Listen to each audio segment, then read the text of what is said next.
Hola, soy Eric Buitrón López y esta es la tarea 8 de los HUDs, en la cual se pedía a partir de la tarea 5 en la que se hizo eh, la tarea de disparar balas y el movimiento del jugador, agregar un heads-up display para el jugador, en donde se tenía que poder ver su puntaje y las vidas que tuviera.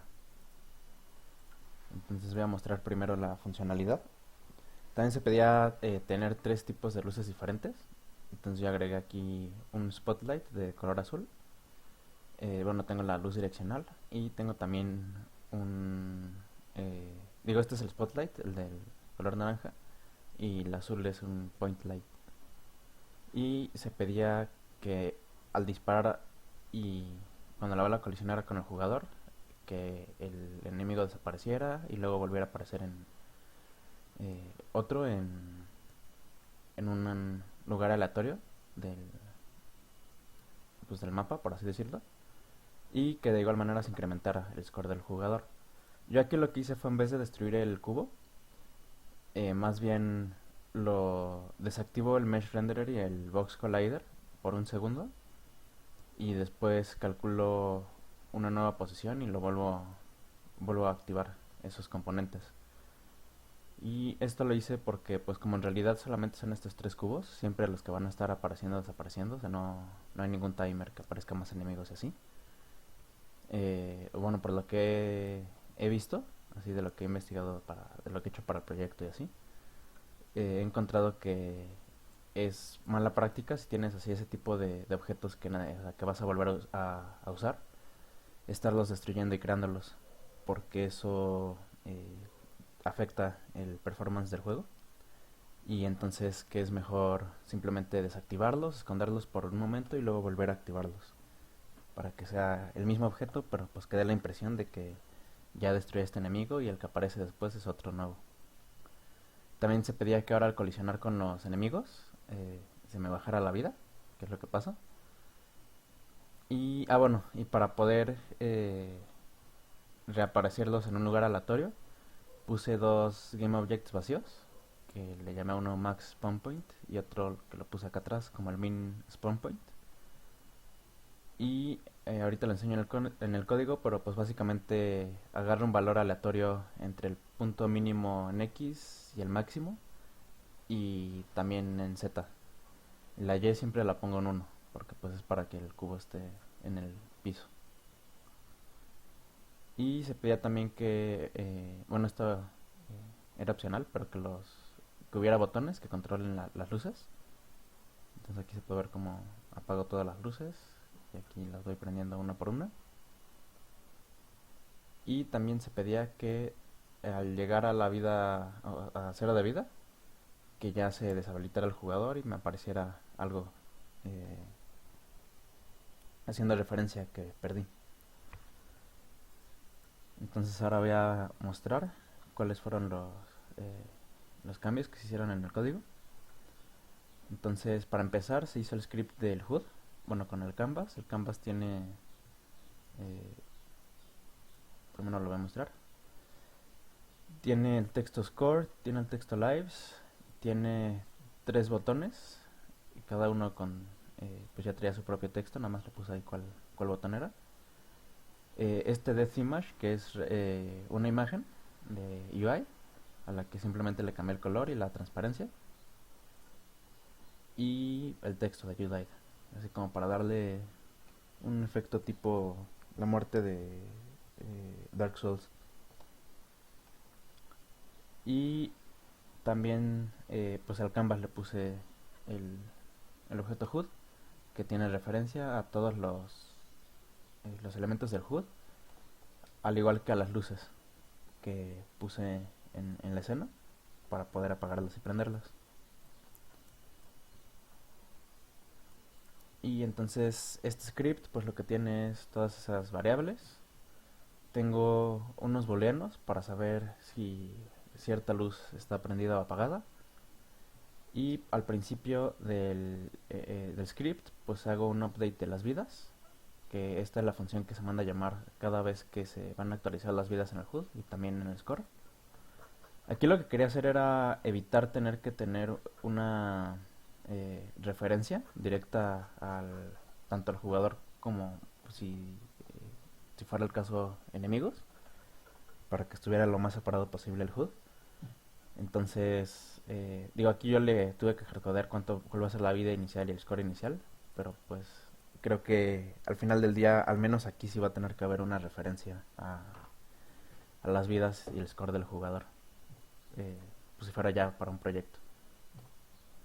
Y pues aquí también le puse a los botones en el on click, les agregué la función que básicamente es la misma función para las tres luces, pero pues checo las variables diferentes. Entonces lo que hago es que desactivo todo el GameObject si está prendido y si estaba apagada lo vuelvo a activar. Y también pongo, bueno, todo el GameObject del Death Image, el texto de que te moriste, también lo desactivo.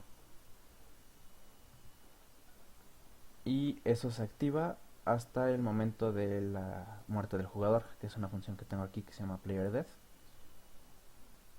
Entonces yo la manera en la que manejé los eventos fue un poquito diferente a lo que vimos en clase. Esto lo manejé con un patrón que se llama Observer, que me basé en un tutorial que ya había visto para que ya estamos usando este patrón de esta manera para el proyecto y que se me hace también que está más sencilla, porque lo que se hace es que en el objeto en donde va a pasar el evento, por ejemplo el jugador, pues cuando colisiona con, con el enemigo, que eso creo que más bien está aquí de parte del enemigo, pues el jugador es el que manda a llamar esa función, ¿no? O sea, el jugador es el que se está encargando de eso, pues de que se chocó con el enemigo y que perdió una vida. Entonces yo aquí pues de una vez muestro el sistema de vida, que lo que hice, el cambio que hice en el enemigo fue simplemente al colisionar mandé a llamar una función del player en donde pues recibe daño, y aquí ya le puse que pues recibe 1 de daño. Y esto está acá en el jugador, en donde pues se implementó esa función de receive damage, y aquí ya se checa si recibiste daño. Ahorita explico esta parte, pero después pues ya si tu vida es menor o igual a 0, ya te mueres, ya manda a llamar la otra función. Y entonces lo que está explicando es que eso lo que hace es que tienes, en vez de tener una lista de eventos tipo action, lo que se tiene es, pues por cada evento vas a tener un evento estático, y ya así como vimos en clase, ¿no? Que por ejemplo aquí el took damage, pues va a recibir un int. Y entonces lo que se hace es que se invoca ese evento en la función en la que yo quiero pues mandar a llamar cualquier otra función de otros objetos. Y entonces, según lo que entendí del tutorial que seguí, esta línea lo que hace con este signo de interrogación esto reemplaza el for each de la lista. Entonces esto lo que hace es que checa cuántas funciones están suscritas, por así decirlo, a este evento, y las manda a llamar con el parámetro que le estoy pasando aquí, que es el de la vida, porque yo especifiqué que esas acciones van a recibir un entero. Y entonces ya en el lugar en donde yo quiero pues usar esas funciones, a mandar a llamar o suscribirme más bien a este de took damage, lo que hago es en el onEnable hago este de player.tookDamage más igual y ya la función que quiero usar. Entonces aquí lo que estoy haciendo es estoy suscribiendo la función específica del HUD de Update Lives al evento de que el jugador pues recibió daño. Y pues ya ahí no tiene mi HUD, no tiene por qué saberle la existencia del jugador, en dónde se encuentra, del enemigo, porque pues la función es estática. Entonces ya eh, pues por lo que entendí del patrón hace que sea más limpio todo el código. Entonces esta fue la manera en la que manejé los eventos. Y pues ahí lo que se recomendaba es que en el onEnable te suscribieras a los eventos y en el onDisable que te eh, quitaras, o sea, que removieras la función. Esto para evitar que si deja de existir el jugador o deja de existir pues el lugar en donde se está mandando a llamar esto, o más bien si deja de existir el HUD, que no se esté mandando a llamar esa función.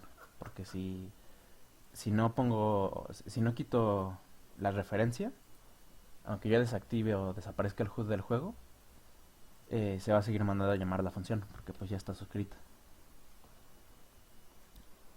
Y es la manera en la que manejo pues prácticamente todo, ¿no? De los eventos del HUD. Hago eso para actualizar las vidas, para actualizar el score y pues para la muerte del jugador.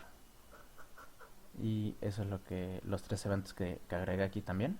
De que recibí daño, se aumentó el score y se murió. Y esas se mandan a llamar eh, al momento de recibir daño, pues es la que acabo de explicar. Al momento de que se agrega el score. Y al momento de morir, la función, imprimí este texto, eso era para cuando lo estaba probando. Y también, como vimos en clase, desactivé el script del jugador y pues mandé a llamar eh, el evento. Invoqué todas las funciones que están suscritas al evento de la muerte. Y pues igual unos cuantos getters y setters de la vida y del score del jugador. Ahí. Y el enemigo entonces también lo que hace es... eh, le puse también un evento como de muerte del enemigo. Y esto con la finalidad de que al momento de que la bala destruye al enemigo, pues también va a mandar a llamar ese evento. Y esa fue la manera en la que manejé el score del jugador, que es lo que se vio aquí en el outscore. Eh, este enemy died.invoke se manda a llamar, y más bien la que está suscrita ahí creo que es aquí en el jugador. Sí, que se manda a llamar el outscore. Entonces pues ya, porque ahí lo que estaba pasando es que lo que estaba matando al enemigo era la bala y no tanto el jugador. Entonces pues también para tener que evitar tener tanta referencia entre las balas jugador y enemigo, pues ya se ocupó también un evento. Entonces el evento es que se muere el enemigo, perdón, y el jugador recibe ese evento y ya manda a llamar la función addScore, que es la que incrementa el score, y esa también manda a llamar ya el evento que dispara pues el cambio en el HUD. Y pues lo que explicaba del enemigo fue que en vez de moverse, como se hacía en la tarea número 5, la función de die lo que hace es que empieza una corrutina, que primero deshabilita el Mesh Renderer y el Box Collider, se espera un segundo, y como explicaba al principio del video, se obtiene un lugar aleatorio entre el punto mínimo y máximo en X y en Z, y pues la posición se cambia a que sea ese nuevo vector y se vuelven a habilitar el Mesh Renderer y el Box Collider. Y creo que eso fue lo que cambió en los scripts. Pues más que nada el sistema de eventos que se agregó para que funcione el HUD y pues también para esta parte nueva del enemigo. La bala se quedó igual que en la tarea 5.